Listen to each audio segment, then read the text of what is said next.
अभी सब्सक्राइब करें हमारे चैनल मैथिली टिकटॉक म्यूजिक को, साथ में बेल आइकन को दबाना ना भूलें ताकि हमारे नए नोटिफिकेशन आप तक।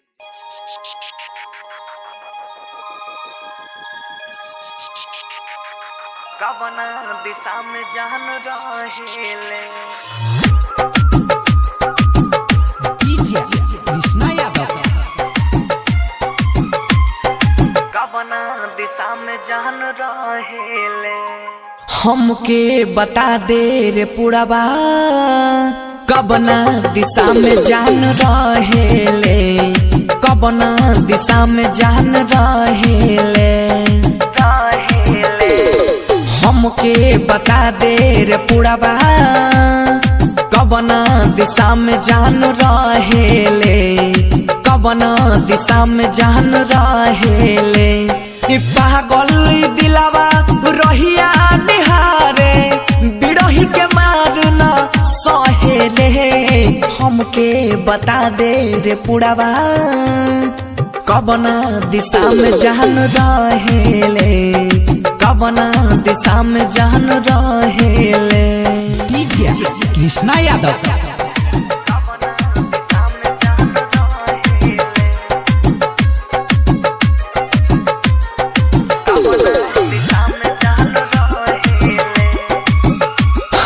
रोता दिलवाई जो हटा अखियाई, तोहरे सूरतिया ये जान हो, तोहरे सूरतिया ये जान। हाँ रोता दिलवाई जो हटा अखियाई, तोहरे सूरतिया ये जान हो। निक नहीं लागे ओकरा बिना कुछ हूँ, अख से आंसू बहेले। का रहे हमर कसुरवा, बेवफा हमके कहेले, बेवफा हमके कहेले। डीजे मिठू, डीजे मिठू, राजा पटसोनी।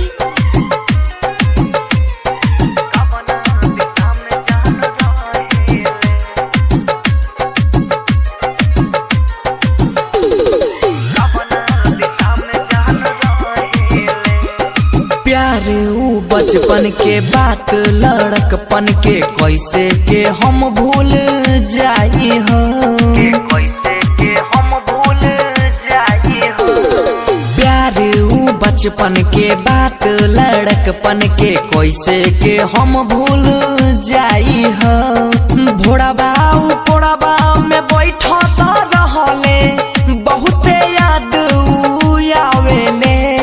मंगिया में भर के सेनुरवा, बंसी के प्यार में बहेले, अभय के प्यार में बहेले। पागल दिलावा रहिया निहारे, बिरही के मारना सहेले। हमके बता दे रे पुरबा, कवना दिशा में जान रहेले, कवना दिशा में जान रहेले।